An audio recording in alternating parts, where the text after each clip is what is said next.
Good morning, teachers.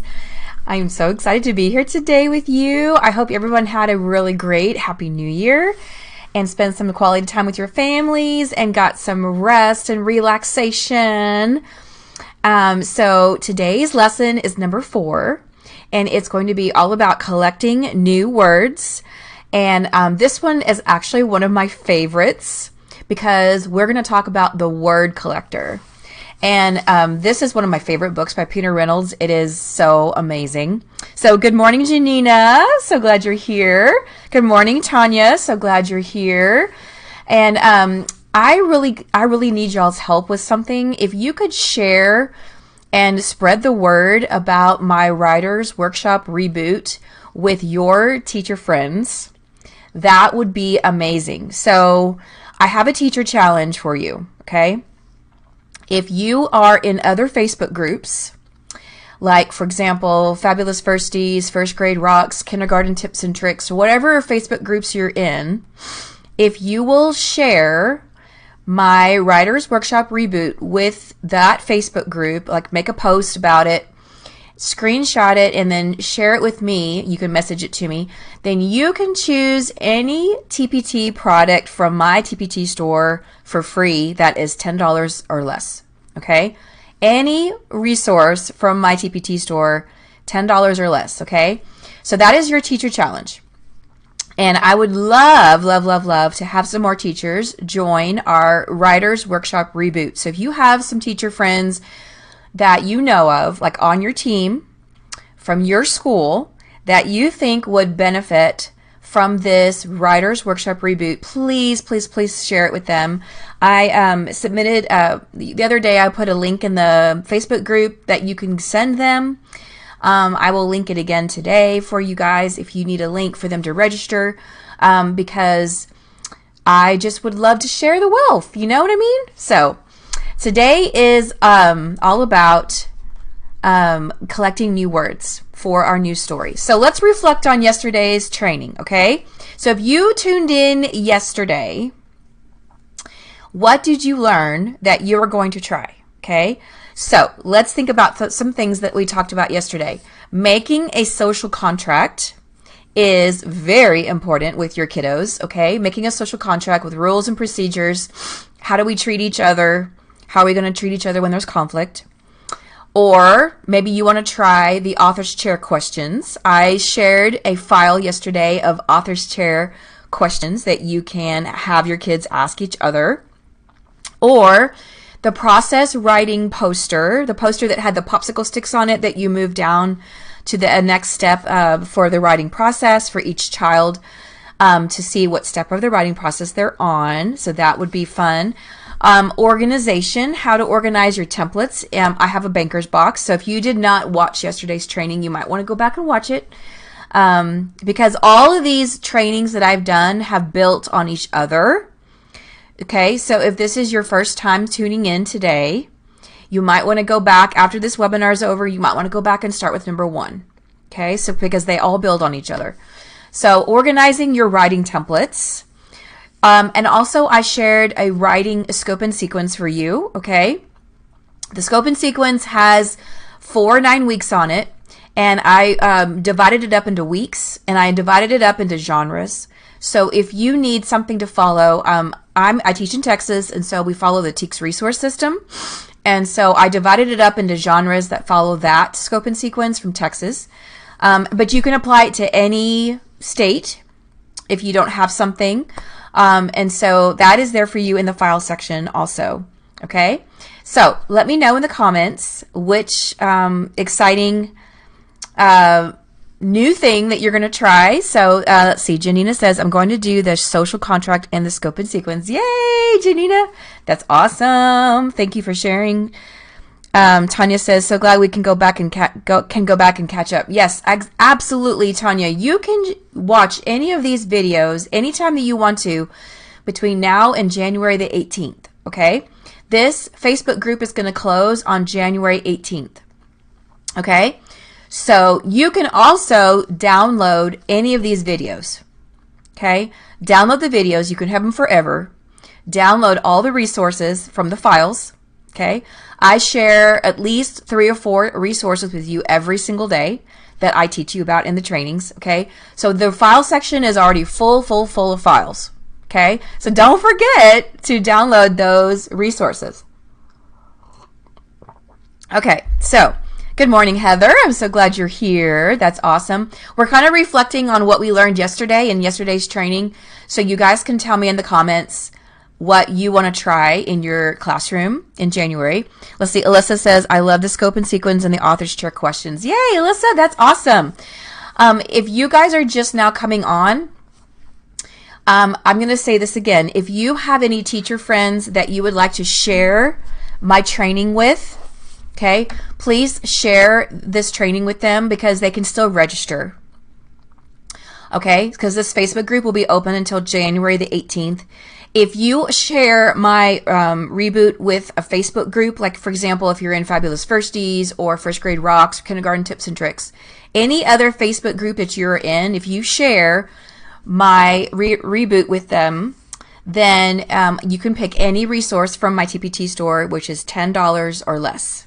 Okay, so that is your teacher challenge. You can screenshot it for me and then message it to me. That would be amazing because I would love to share the wealth, right, with more teachers, especially if you have teachers on your team that you think would benefit from this training. Okay, I would really appreciate it. That would be awesome. Today's mentor text is the word collector. If you've never read the word collector, you are in for a treat. This is one of my favorite stories. So our objective today is we can identify and write new words in our story. Okay? So here's what it looks like at a glance. You have differentiated interactive notebooks. We have a suggested anchor chart. We have objectives and lots of I do, we do, and you do, like yesterday. Okay?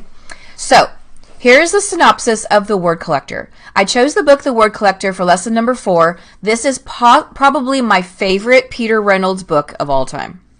The objective for this lesson is I can collect and write descriptive words that will help me write my story. The Word Collector is about a boy who collects words. He sorts them in different categories in his notebooks. But one day, the words all fall out and get mixed up. And so he decided to put the words together to make poems, songs, and stories. Then he shares all of his words with his friends so they can write new words too. It's such a great story, and what a great way to learn some new academic vocabulary at the same time. This story is perfect for your students to understand that words are very powerful. Everywhere we look, there are words, inside, outside, in the car, at school, at the park, and on the street. Words can connect the writer with the reader so they better understand the details in the story. Up until now, your students have written their writing goal. They have chosen their characters and a problem and solution. Now the next step is to start thinking of new words for their story. All right, so here we go. Let's see. At a glance, lesson number 4. Okay, so we have 3 differentiated interactive notebooks. I'm going to go over those in detail in just a second. You have some anchor chart titles that I'm going to go over with you and show you different ways to do the anchor chart. And then, of course, I wrote explicit I do, we do, and you do.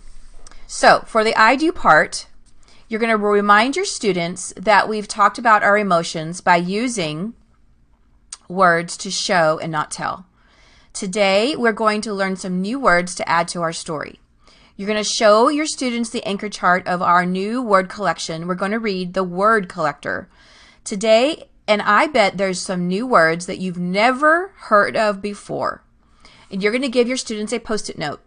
You're going to tell them to write one new word from the story that is a new word they've never heard before. Okay? Now, you can remember, you can do the I do the first day of this lesson, and then the second day, you can do the we do part. The we do part is after the story, you're going to turn and tell your partner the new word that you wrote down. Ask your partner if they know what that word means. Take turns telling each other your new word, and then tell your students to come and post their word on your anchor chart. You're going to read all the words that your students wrote and see if they know what any of them mean. Show students a picture dictionary and show students how to look up their word on Google to find the definition. Practice a couple of words together. So if you have a picture dictionary in your classroom, this would be a perfect time to teach them how to use a picture dictionary or just a regular dictionary, depending on what grade level you're teaching, okay? So the you do part is you're going to hand out the template, my extraordinary new word. They have the students write their special new word in the middle circle and answer the questions in the boxes around it. There are 3 different ones to choose from to meet the needs of your students. This is differentiated in that you have different templates to give your students depending on their level of writing. Always have an example of a finished template to show your class what your expectations are. You can use my example or you can make your own. While they're working on their template, you're going to set the stage for the writer's workshop. Put on some soft music. You can either sit at your teacher table and call the students up to you, or you can walk around and help them. You're going to pick the best one to show the class for a compliment. Okay? And at the end, you have a reflection piece, and at the end, you're going to have the students sit on the carpet with their notebooks. You're going to call on some students to sit in the author's chair and share their notebooks. Now, if you might have some kids that are not finished yet with their work, and just tell them it is okay if they are not finished. It is okay. They don't have to take their notebook to the floor if they are not finished. You're going to only have them come to the carpet when they're finished. They can actually leave their interactive notebook at their desk and come sit and look at the other finished products anyway. So, the first day you can do the I do and the you do. The second day you can do the we do and the you do, okay? You can spend 2 days on this lesson. If you're running short on time, only call on 1 or 2 students to sit in the author's chair. It does not have to be 3 or 4 students, okay? 1 or 2 is perfect. So this is the interactive anchor chart. It's called our word collection. And in the resource, I have already shared with you the resource in the Facebook group, in the file section. It has this title, so you can laminate it, cut it out, put it on your anchor chart, okay? Now, you're going to have your kids write words that they heard in the story. That is a new word, okay? It is a new word. So, I have on here willow, emerald, candid, hover, spark, soar. These are words they probably have never heard of before. And so you're going to have them write. If they are having trouble writing, you could have a word bank. If you teach kindergarten, you could have a word bank already out for them. Okay, you could have some words on your pocket chart. You could scaffold them, so you could say, okay, if you're having trouble writing a word, you can look on my word bank, and I'm going to share with you a resource today that has all the words, the vocabulary words in it. That is a story companion to the word collector. Okay, I'm also going to share that with you in the file section. So you're going to have your kids come up to the anchor chart. They're going to post their words on the anchor chart, and then you're going to read them together. You're going to ask the class, does anybody know what emerald is? Does anyone know what hover is? What does that mean? What willow means? Soar. Okay. These are your interactive notebooks. These are your examples. So there's 3 of them, and I'm going to show you what they look like in just a second. Okay. There's 3 of them, and then there's a red, there's a green, and there's a yellow. And so the red is the kindergarten one. So they're going to write, if you look at my little mouse right here, they're going to write their word in the box, and then they're going to draw a picture in the circle. Okay? So your example could be soar. So you could use my example right here that is already done for you. My picture was soar, and so I wrote soar in the blank at the top, and then they drew a picture at the bottom of a kite soaring in the sky. So that was my example. That would be the kindergarten one. And then the first grade one would be, they're going to write the soar in the middle.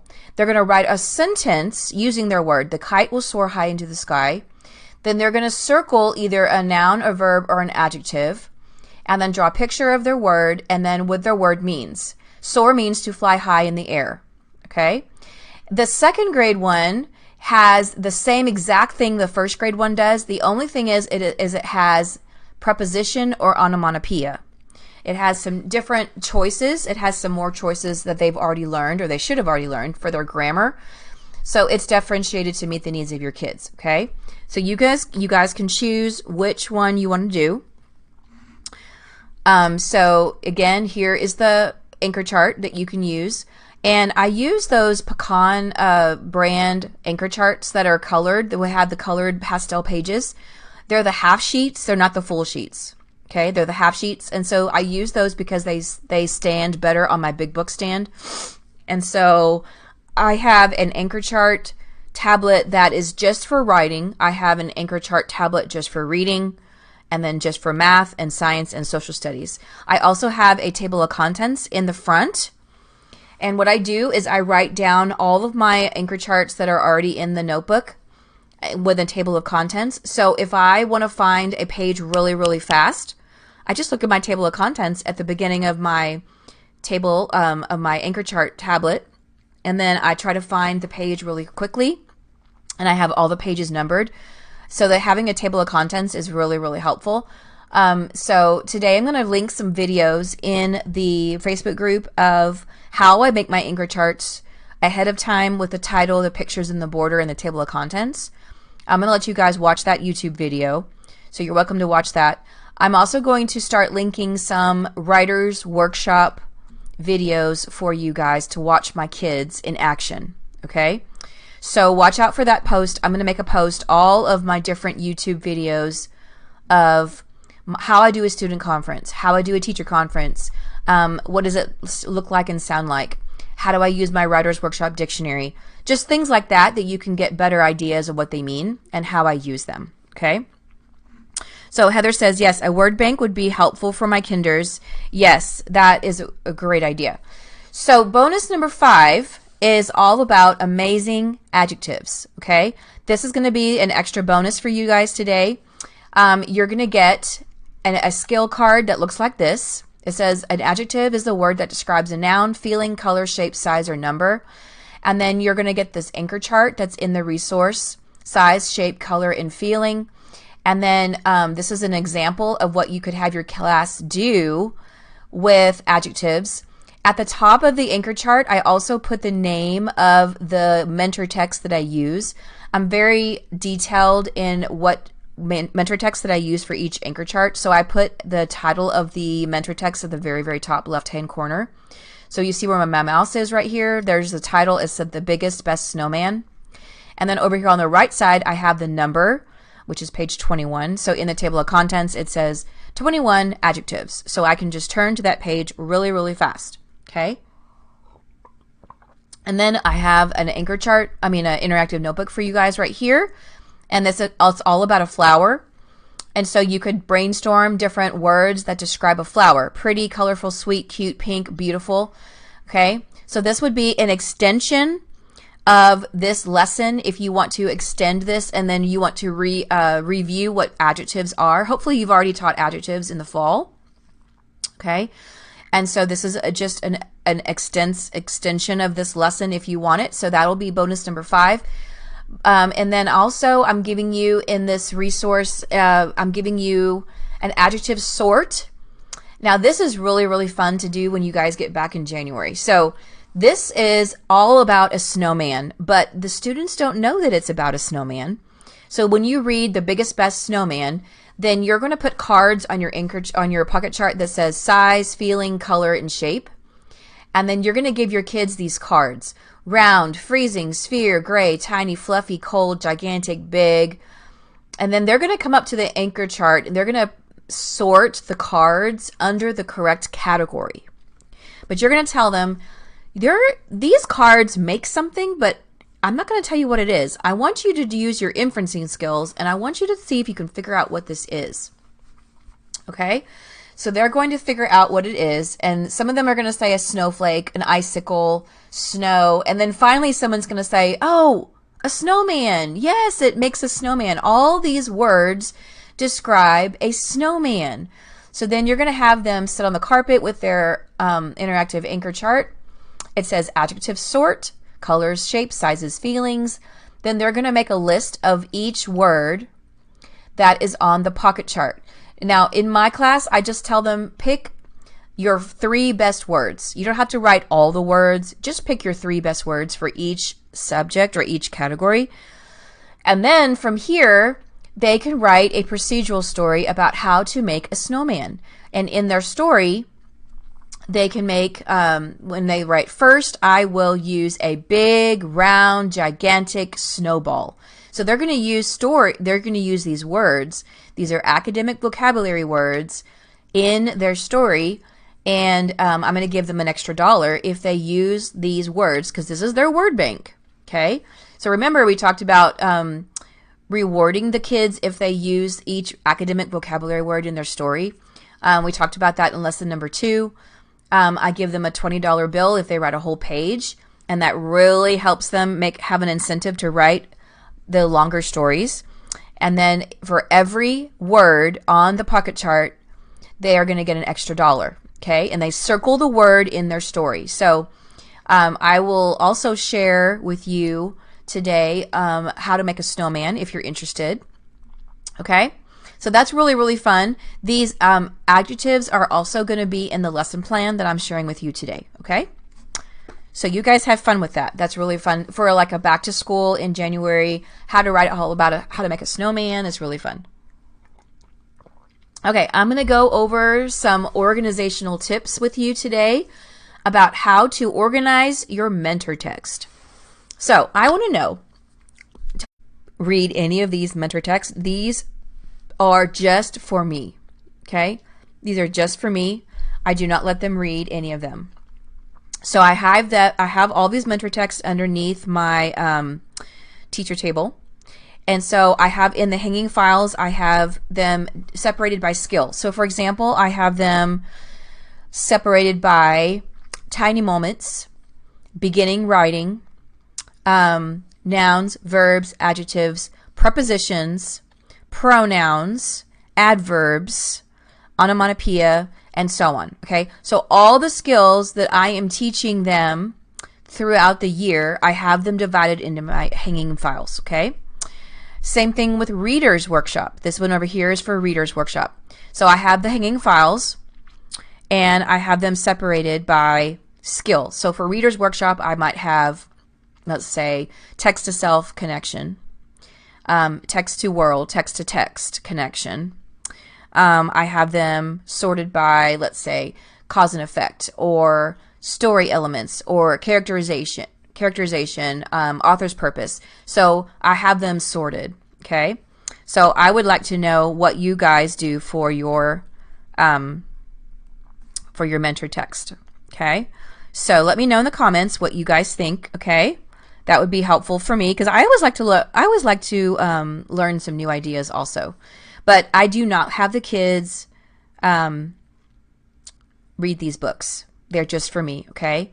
I also have boxes and tubs that are sorted by different themes, because I teach cross-curricular, so I have a theme box that is all about objects in the sky, or all about weather, or all about winter. So different ways that I can sort my mentor text. So that is very, very helpful. Okay, the next organizational tip I'm going to talk to you about is how I organize my writing folders. Okay. So, hey, Allison, I'm so glad you're here. Heather says, great idea. I just have all my mentor texts on a shelf. I like the idea of organizing them into many skills. Yeah, Heather, that's a great idea. Organizing them into skills is very helpful. So here's what I found about mentor texts. Like, there are going to be days when you accidentally forget to pull out the mentor text that you need for your lesson. The kids are on the carpet. They're waiting for you to start your mini lesson, and you're like, oh my gosh, I forgot my book. So if you are in a panic and you have your mentor text organized in a orderly way, then you can go find it really, really fast. Or let's say that you have your principal is coming in to watch you with your for your lesson, and you don't have your mentor text ready. Well, you know exactly where it is. Or if a teacher comes to you and says, hey, Kara, I need the word collector. Do you have the word collector that I can borrow? Just make sure you have that book in the right place in the box, and also make sure you have your name on it. because that way they can always return it to you and they know who it belongs to. There's many times whenever I forget to write my name on my book and the teacher keeps the book for a long time and then I don't know where it is or I forget who has it, right? So writing folders are very important for Writer's Workshop, and this is how I organize them. As you can see, in the pockets, I have on the right side, I have the stories that they've already completed. On the left side, I have the stories that are in progress. In the middle, I have a genre chart. Okay, the genre chart is different stories that they've written throughout the whole year. And so I have like poetry, fairy tale, personal narrative, nonfiction, historical fiction, how-to story, a chapter book, research. So every time that they write a new story, they are bubbling in the new genre. So when I do a teacher conference, they bring me their genre chart that's already in their folder in the Brads. Okay. And we're talking about their new genre. I can suggest to them a new genre that they can write about, but I'm not going to force them to do it. Like I said, the only time I give them a prompt that they have to write about is in science or social studies. Okay. But during Writer's Workshop, they have free choice of genre, free choice of topic. Okay. So if they want to do a chapter book, we'll bubble in the chapter book in the genre chart, and then we'll talk about their 4 chapters that they would like to write about. So the work in progress is on the left side of the pocket, and the work that's already finished is on the right side of the pocket. Okay. I highly recommend that you have a writing folder that they can keep all their stories in. And then at the end of the year, they have all these stories that they've written that they can take home. And then every time that they have a new page, I always staple it to the new pages that they have had. So they might have brainstorming, first draft, student conference stapled together. And as they add more pages for all the different steps of the writing process, I staple them. And I also put a date stamp. So if you look up here where my mouse is, right at the top right here, you can see it's dated. Okay, and I put a date stamp on each page. This is very helpful because if I date stamp a page, let's say that I stamp the first draft, and I notice that they are on first draft for a long time, like 2 or 3 weeks, then I might say, okay, it is time to move on to student conference now. You've been on first draft for a really long time. It is time to stop, because they might be at a plateau. They might have writer's block. And that is perfectly fine. It happens. It happens. So I have them stop and I have them go on to the new next step of the writing process. And that's going to happen. Okay. They're going to get stuck. They're going to have writer's block. And we talk about that at the very beginning of the year. And if you're an author, you might have writer's block, and that's okay. But sometimes it's just time to move on, you know? It is time to move on. So these are how I organize my writing folders. Comment in the comments below and tell me how you organize your writing folders. Do you have a writing folder? And what kinds of things do you have in your writing folder? I would like to know. Also, the writing dictionary that I shared with y'all on the second day, the writing dictionary is also in the writing folder. Now, these folders, I do not have them keep their writing folders with their other supplies, because I tell them that authors keep their writing in a very safe place, in a very special place where nobody can touch them, nobody can mess them up. It's a very special place. So I have a very special tub that is under my author's chair that is just for their writing folders.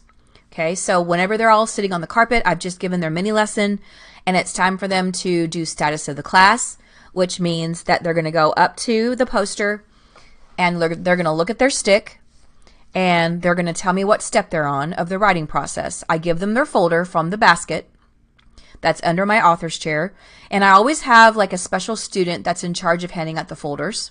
It might be my star student for the week. And so they always tell me what step of the writing process they're on by looking at their stick. Okay. Now, if you don't have a writing folder yet, that is perfectly fine. Or maybe that could be something that you could start in January. which is perfectly fine. Yeah, and you guys, you do you. Whatever works really, really good for you, that is perfectly fine. Just as long as they have a place where they can keep their writing. So just you can use one of those mesh bags if you want to use a bag that they keep their writing in. To keep, I know some teachers like to use those mesh bags that you get from Amazon. That is fine too. So however you want to organize that, that's perfectly fine. Janina says, I don't have a writing folder yet. I do have picture dictionaries for all my students. Oh, that's great, Janina. That is awesome. Okay, so I'm going to share with you a behavior management tip for morning meeting today. And this is my schedule for morning meeting. Monday, we share good things. Tuesday, we learn a new skill. Wednesday, we read a mentor text because we have dear time, which is drop everything and read. Thursday, we have an activity or a game. And then Friday, we always tell about something we're looking forward to. Now, since we are doing goal setting with our writing, you can actually do goal setting with anything. And so if you want to do some goal setting lessons with your morning meeting for January, that is perfect because of the new year. So one trick that I've learned over the years is that I give my students these sand timers, and I use the sand timer, the red one right here that says 1 minute. Okay.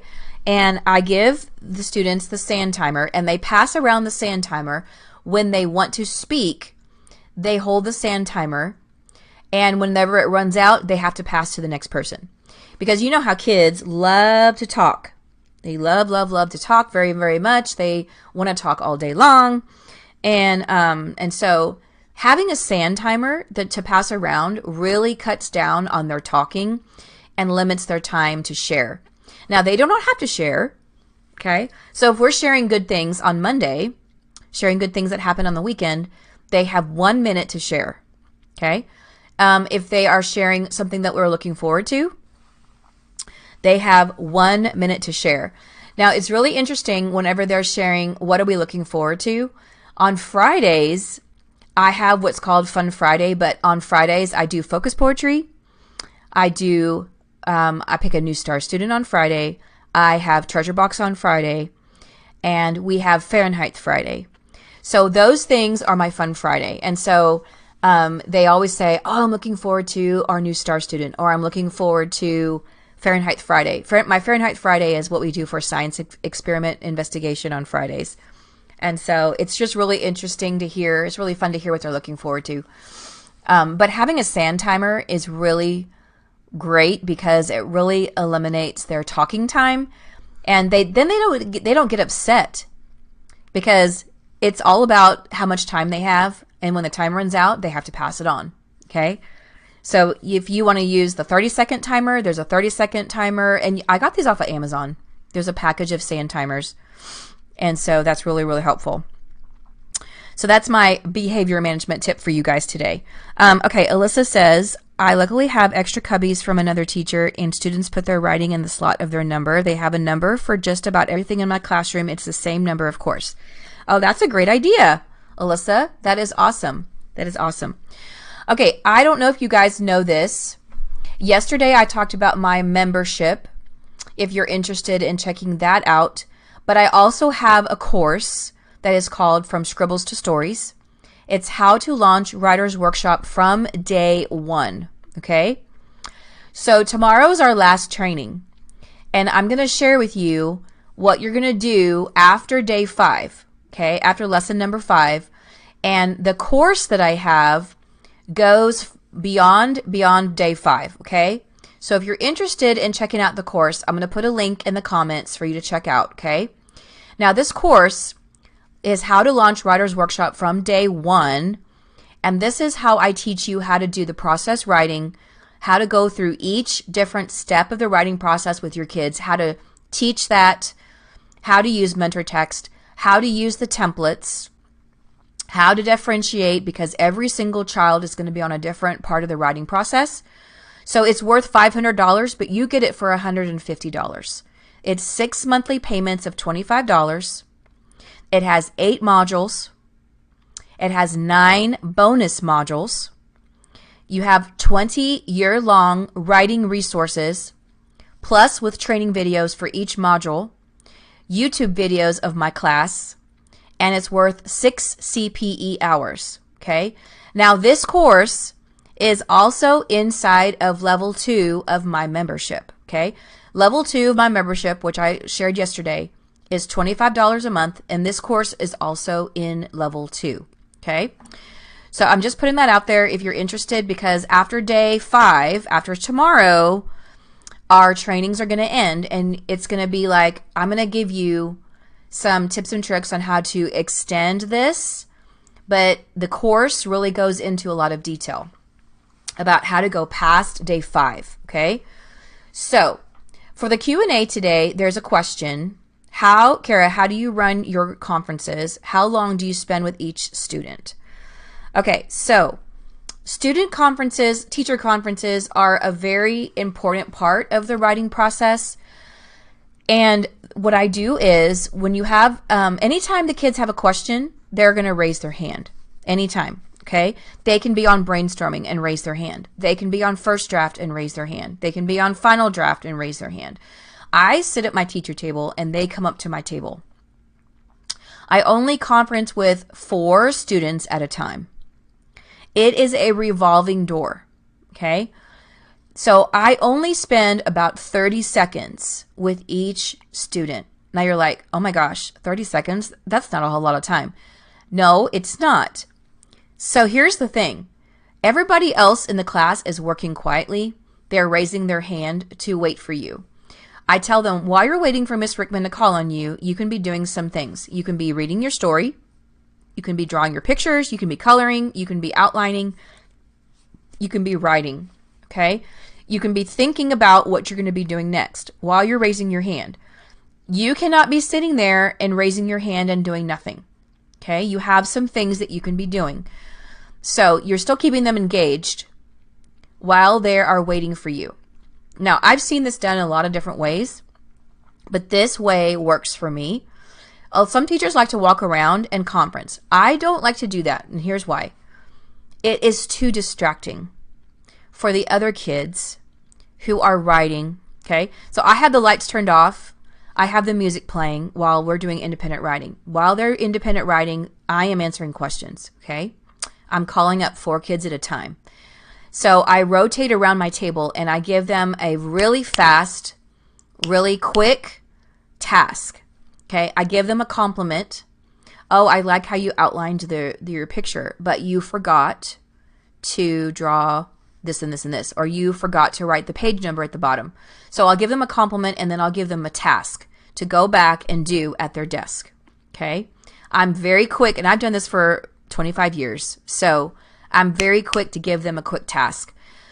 Here's where some teachers get frustrated, okay, because I've taught this many, many times. Teachers get frustrated because they spend too long with each child.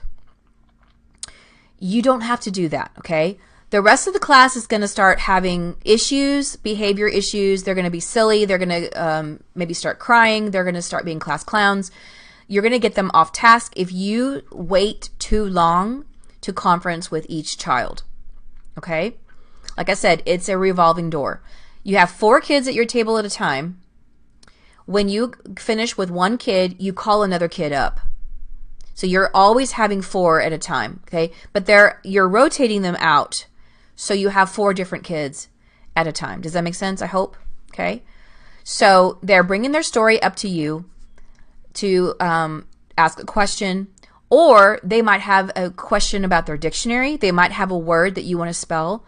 So this is what is really helpful when they find the actual page for you to write the word in the dictionary. It saves you time to find the page in the dictionary. And that's exactly why I have them find the page at their desk, and then they raise their hand for you to find the word for them.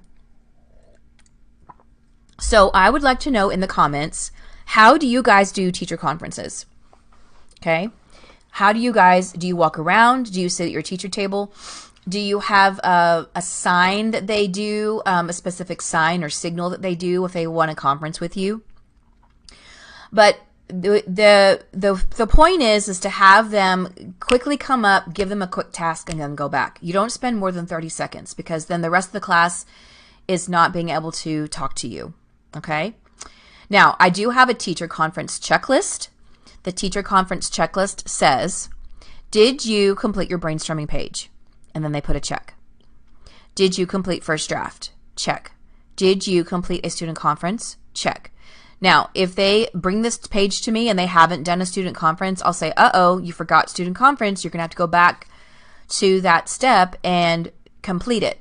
But most of the time, 99% of the time, everybody has already done all of these things. Because remember, I tell them they cannot move their stick down to the next level, the next part, until Ms. Rickman tells them to.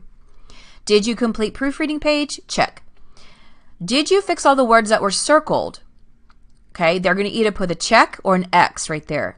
So I look over their first draft really quickly, and I'm going to say, uh-oh, you forgot this word. We got to fix this word. So you're going to put an X. Okay, now this page they do with me at my teacher table, and this is the only time that they are spending more than 30 seconds with me. Okay, and then it says, what does my teacher want me to improve on as a writer? You're going to give them something to improve on. You're going to say, you could say, I will fix my spelling, or I will add more details, or I will write a longer story, or I will add more adjectives. And so they're going to write that sentence. Again, they're going to get their dictionary, and then you can help them spell words to write their sentence. That's going to be their challenge. So when they copy their story onto second draft, then they're going to maybe they're going to write a longer story. They're going to add some more. They're going to revise. They're going to edit. Okay, the next question is, what does my teacher think I did really well on? And you could say, I did really good research. I have really nice handwriting. I did really good on my spelling. I used capitals and periods. You're going to tell them something that they did really well on. What will I work on next for my story? And then this is where I say, I will write my second draft. Okay, so they're going to complete a student conference page. This is from that banker's box that I showed you yesterday, the organizational tip from yesterday. And they're going to bring me this page. I have a cheat sheet that tells me the page number, and I believe this is page 6. And so they bring me page 6, and then we sit together and we do a teacher conference. Now, you're going to have to multitask, because as you have this child next to you completing your teacher conference page, you're still going to have 3 more kids at your teacher table. So you're going to have them put a check mark, and then you go to another kid. Have this kid put the second check mark, and then you go to another kid. So you're going to have to go back and forth, okay? Because if you spend the whole time on just this one child, the other kids are going to get restless, okay? So you're going to have to multitask here, okay? So Alyssa says, I do teacher table too, but I spend a lot more time helping students doing conferences. This tip helps a lot. I always want to be able to meet with more students in the little time that we have. I know, Alyssa, that's very challenging. So let's say that you have 20 minutes for independent writing time. You have 20 minutes. So during that 20-minute time, you're sitting at your teacher table. And so here's the end in mind. The end in mind is to have less and less kids needing you as the year goes on, right? You're giving them the tools, you're giving them the resources that they need to be independent writers. And as they go through the writing process many, many times, they're starting to remember, oh, I need this page for student conference. Oh, I need this page for editing and revision. As they get through the writing process, they are remembering the pages, so they need you less and less time, okay? The only time that they may need you is to check their page when they're finished, okay? Or to spell a word in their dictionary, or to ask you if they can move their stick down to the next step, okay? So your high flyers, your gifted and talented kids, your high writers, they're going to soar with this, okay? Because it's completely self-paced and it's differentiated to meet the needs of their writing level, okay? They can go as fast or as slow as they need to. And you are just there to give them guidance, give them suggestions, and help them along the writing process to publish their story, right?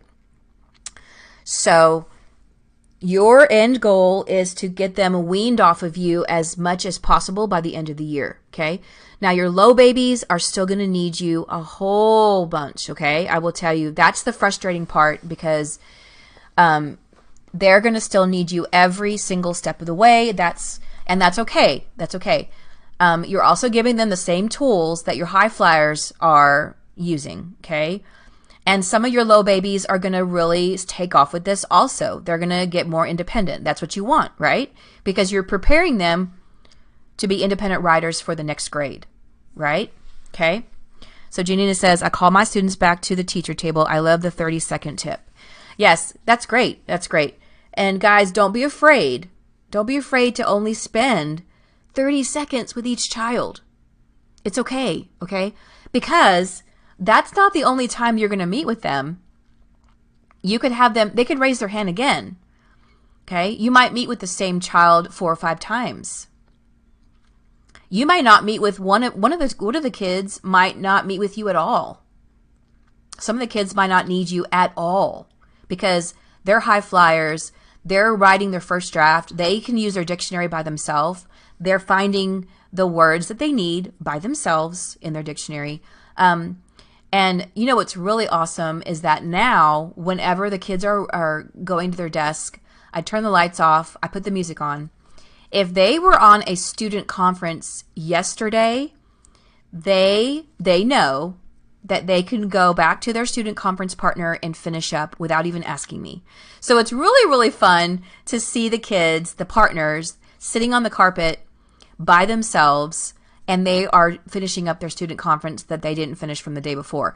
And I love that. I love that. Or I love seeing them going to the library, and if they're doing research, if they're doing a chapter book, like I have a couple of students right now that are on chapter books. They're writing animal chapter books, and they're writing 4 chapters.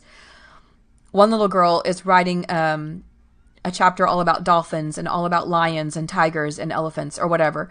She's going to the library and she's finding animal books, and she's taking the books to her desk and she's reading those books and she's researching. And I've already talked to her about not copying word for word for each, sentence. I've taught her how to put her sentences into her own words because of copyright. So whatever the child is needing, you're scaffolding your conferences with them and giving them what they need. You're telling them about new genres. If they published a story the day before and they're ready to start brainstorming, they're going to start right back up to brainstorming and starting a new story. And they're never, ever done. They're never finished, okay? They're always going to start a new story when they publish. And then you're telling them, maybe this time you can write a fairy tale, or maybe this time you can write a chapter book. You can research all about objects in the sky, or you can research animal stories, animal chapters, or maybe you can write, a historical fiction. Maybe you can do a spin-off of Magic Treehouse, or whatever you want them to write. Whatever you think they're ready for is what you are conferencing with them, because they might need a little push from you to get some ideas. Okay, they can go back to their heart map that they did at the very beginning of the year. They can go back to their stories that they've already written, and they can do a spin-off of that story. So whatever, they can go over to their genre page with their genre checklist, and they can look at all the different genres. So the possibilities are endless, right? They're endless. You can suggest to them what to write about, but it's actually as long as it's their idea, then they're going to be more motivated to write, okay? Because that's what their workshop is all about, is getting them to be independent writers and writing their own story. Because remember, you can do procedural, you can do persuasive, you can do informational in science and social studies with the prompts, and so that way they are writing on their own. They're writing their own story. So that is it for today. Phew, that was a lot of information. I hope I didn't overwhelm you guys. But remember, you can download this video. You can watch it again. If you have any questions for today, please ask. You can make a new post in the Facebook group. That is perfectly fine. I already have these 4 people that are in the raffle for tomorrow. I have Valerie, Jelaine, Alyssa, and Abby.